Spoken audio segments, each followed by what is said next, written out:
आज नई दिल्ली में विज्ञान भवन में 69वें राष्ट्रीय फिल्म पुरस्कार समारोह में राष्ट्रपति द्रौपदी मुर्मू का संबोधन हुआ। उन्होंने कहा, आज पुरस्कार प्राप्त करने वाले सभी विजेताओं को मैं बधाई देती हूँ। राष्ट्रपति जी ने अपने संबोधन में रॉकेटरी, आरआरआर, कश्मीरी फाइल्स जैसे नामी फिल्मों का उल्लेख करते हुए कहा कि इन जैसे सिनेमा सिर्फ कमाई और एंटरटेनमेंट के लिए नहीं बल्कि सामाजिक प्रभाव डालने में भी सफलता प्राप्त की है। आज पुरस्कार प्राप्त करने वाले सभी विजेताओं को मैं बधाई देती हूँ। आप सब पुरस्कार विजेताओं के उन सहयोगियों की भी मैं सराहना करती हूँ जिनका सहयोग आपकी उपलब्धि में सहायक रहा है। वहीदा रहमान जी को दादा साहेब फाल्के पुरस्कार से सम्मानित करके मुझे बहुत प्रसन्नता हुई। मैं वहीदा जी को हार्दिक बधाई देती हूँ।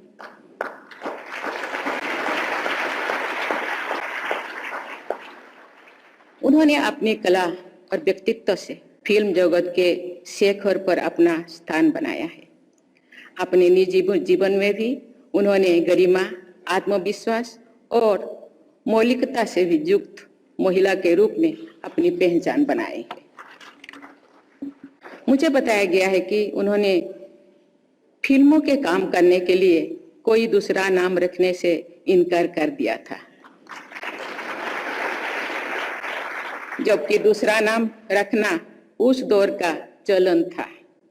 उन्होंने कई ऐसे फिल्में चुने जिनमें उनकी भूमिका महिलाओं से जुड़े बंधनों को तोड़ती थी। वहीदा जी ने एक मिसाल पेश की है कि वुमेन एम्पावरमेंट के लिए खुद महिलाओं को भी पहल करनी चाहिए। आज श्रेष्ठ अभिनय के लिए पुरस्कार प्राप्त करने वाली पल्लवी जोशी, आलिया भट्ट, कृति सेनन जैसी अभिनेत्रियों ने भी सशक्त महिला चरित्र की भूमिकाएं निभाई है। मुझे खुशी है कि महिला फिल्म निर्देशक सृष्टि लखेरा ने एक था गांव नामक अपनी पुरस्कृत फिल्म में एक 80 साल की वृद्ध महिला की संघर्ष करने की क्षमता का चित्रण किया है। महिला चरित्रों को सहानुभूतिपूर्ण और कलात्मक चित्रों से समाज में महिलाओं के प्रति संवेदनशीलता और सम्मान भी वृद्धि होती है। देवियों और स्वजनों, इस पुरस्कार समारोह में हमने भारत की विविधताओं और उनमें निहित एकता का दर्शन किया है। यहाँ उपस्थित प्रतिभाशाली लोगों ने अनेक भाषाओं, क्षेत्रीय विशेषताएं, सामाजिक मान्यताओं, उपलब्धियां और समस्याओं को सार्थक अभिव्यक्ति प्रदान की है। राष्ट्रीय फिल्म पुरस्कार में कई पीढ़ियों और वर्गों के लोग एक साथ आते हैं। इस वर्ष के पुरस्कार विजेताओं में एक और वहीदा रहमान जी है, तो दूसरी ओर बाल कलाकार भाविन है जो गुजरात के निवासी है और रवारी जनजातीय समुदाय से आते हैं। मुझे बताया गया है कि मास्टर भाविन फिल्म में मुश्किल से देख पाते हैं क्योंकि उनके गांव से सिनेमा हॉल बहुत दूर है। फिल्म जगत के सभी भाइयों और बहनों, अपनी फिल्मों के जरिए आप सब भारतीय समाज के विविधतापूर्ण यथार्थ से वंचित परिचय कराते हैं। सिनेमा हमारे समाज के दस्तावेज भी है और उसे बेहतर बनाने का माध्यम भी है। आप सभी आर्टिस्ट भी है और चेंज एजेंट भी है। आज सब देश के बारे में जानकारी भी देते हैं और देशवासियों को एक दूसरे से जोड़ते भी है। फिल्म केवल एक इंडस्ट्री नहीं है, ये केवल व्यापार और मनोरंजन तक ही सीमित नहीं है। ये जागरूकता और संवेदनशीलता फैलाने का सर्वाधिक प्रभावी माध्यम है। मुझे इस वर्ष की पुरस्कृत फिल्मों के बारे में जो जानकारी दी गई है उससे मैं बहुत प्रभावित हुई हूँ। इन फिल्मों में जलवायु परिवर्तन, गर्ल्स ट्रैफिकिंग, नारी का उत्पीड़न, भ्रष्टाचार और सामाजिक शोषण जैसी समस्याओं का भी चित्रण किया गया है। जनजातीय समुदाय का प्रकृति तथा कला से प्रेम, राष्ट्रपिता महात्मा गांधी के आदर्श की स्थापना, विपत्तियों के बीच अदम्य उत्साह से संघर्ष करना, शिक्षा की परिवर्तनकारी शक्ति और कला तथा संस्कृति के क्षेत्र में विशिष्ट उपलब्धियों जैसे विविध विषयों पर अच्छी फिल्में बनाई गई है। मैं लिख से हटकर ऐसे फिल्में बनाने वाली सभी लोगों की विशेष सराहना करती हूँ।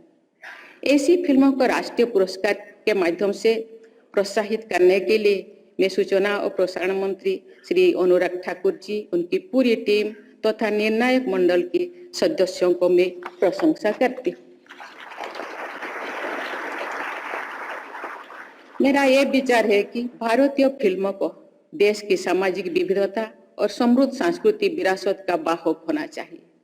मैं विश्वास के साथ कह सकती हूँ कि ऐसी फिल्मों न सिर्फ देश और समाज के लिए हितकारी होंगे बल्कि व्यावसायिक रूप से ही सफल होंगे।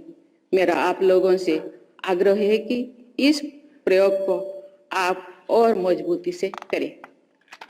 देवियों और स्वजनों, चंद्रयान की सफलता पर सभी देशवासी गर्व का अनुभव करते हैं और इसरो के वैज्ञानिकों के प्रति सम्मान का भाव रखते हैं। सर्वश्रेष्ठ फीचर फिल्म के पुरस्कार से सम्मानित रॉकेटरी द नाम्बी इफेक्ट नामक फिल्म द्वारा वर्ष 2019 से पद्म भूषण से सम्मानित किया गया है। इसरो के भूतपूर्व वैज्ञानिक नम्बी नारायण जी की संघर्षपूर्ण जीवन गाथा का मर्मस्पर्शी चित्रण किया गया है। मैं इस फिल्म की पूरी टीम को बहुत बहुत बधाई देती हूँ। सार्थक फिल्म में समाज और देश की उल्लेखनीय का चित्रण भी होता है और समस्याओं का भी।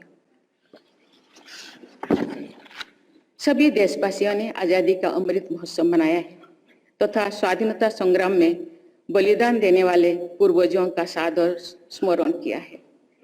जलियांवाला बाग का नरसंहार और उनके बाद घटनाओं हमारी सामूहिक चेतना का अभिन्न अंग है। आज पुरस्कृत सरदार उधम नामक फिल्म के द्वारा जलियांवाला बाग से जुड़ी स्वाधीनता संग्राम की एक महत्वपूर्ण धारा से दर्शकों का परिचय होता है। परमवीर चक्र से सम्मानित भारत माता के अमर सपूत कारगिल युद्ध में सर्वोच्च बलिदान देने वाला कैप्टन विक्रम बत्रा ने जीवन गाथा पर आधारित फिल्म शेर शाह को विशेष पुरस्कार प्रदान करने के लिए मैं निर्णायक मंडल की सराहना करती हूं और उस फिल्म से जुड़ी सभी लोगों को बहुत बहुत बधाई देती हूं। राष्ट्रीय एकता के महत्व को रेखांकित करने के लिए इसे हमारी संविधान की प्रस्तावना तथा अन्य प्रावधानों में स्थान दिया गया है। सिनेमा द्वारा ऐसे राष्ट्रीय आदर्शों का प्रसार किया जाना चाहिए।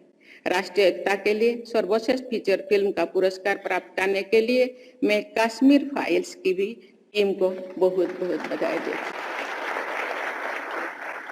जनजातीय संघर्ष को नेतृत्व प्रदान करने वाले महानायक अल्लूरी सीताराम राजू की जीवनी से प्रेरणा लेकर एस राजामौली जी ने RRR नामक बहुत ही लोकप्रिय फिल्म बनाए। उस फिल्म के एक गीत को बेस्ट सॉन्ग का एकेडमी अवार्ड भी मिला है। मैं उस फिल्म की सफलता तथा अंतर्राष्ट्रीय मान्यता के लिए उसकी पूरी टीम को बहुत बहुत बधाई देती हूँ। आज के पुरस्कारों की लंबी किंतु प्रभावशाली सूची में से मैं कुछ फिल्मों और लोगों का ही नाम उल्लेख कर पाई हूँ। आज पुरस्कृत सभी फिल्में और उनसे जुड़े सभी लोगों ने समाज और सिनेमा को बहुत प्रभावशाली योगदान दिया है। मैं सबको बहुत बहुत बधाई देती हूँ। मुझे विश्वास है कि प्रतिभाओं से समृद्ध हमारे देश में सिनेमा से जुड़े लोग विश्व स्तरीय उत्कृष्टता के नई मानक स्थापित करते रहेंगे। विकसित भारत के निर्माण में फिल्मों की महत्वपूर्ण भूमिका रहेगी। इसी विश्वास के साथ मैं अपनी वाणी को विराम देती हूँ। धन्यवाद। जय हिंद, जय भारत।